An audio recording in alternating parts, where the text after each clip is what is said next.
sa panahon ng latest news. Diyan sa itong linyang Pag-asa Mactan, pinagi ni Sir Manny Jan Agbay. Sir, may butag. Yes, may bundag sa DGRL. Gusto tanang sukin tig paminaw. Mao kay ang pinapalang kalambuan sa panahon sa sunod nga 24 oras. Ang Sterlis ang mga naka-apekto karon sa siyang bahin sa Mindanao. O gawas ani wala ra kita nga kita nga LPA or bagyo nga nasa sulod o gawas sa atong Philippine Area of Responsibility.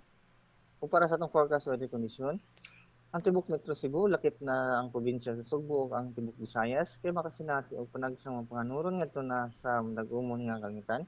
May tsansa sa mga lumulabay na ulan ug mga panugdog kilat o gumikan kini sa mga localized thunderstorms.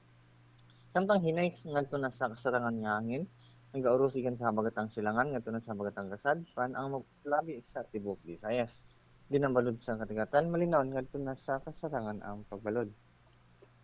Dini sa Sugbo atong dagat munas karon alas 7:41 sa buntag nga nahikamabo na nigat 0.64 meters ug motaob karon alas 2:31 sa hapon. Nga nahikalawon nga 1.39 meters.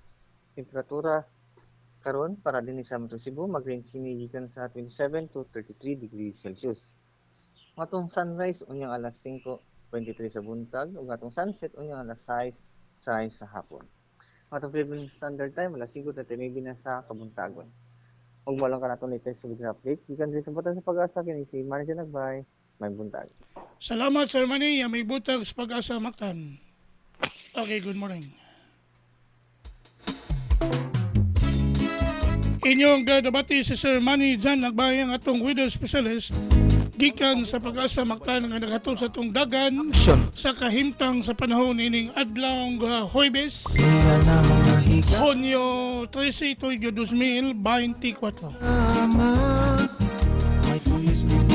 Salamat ni Sir Manny Jan Agbay, ang atong weather specialist gikan sa Pag-asa Mactan. Salamat sa Pag-asa Mactan ug mayong buntag kaninyong tanan. Panaw ka o paminaw sa iyo sa kabuntagon.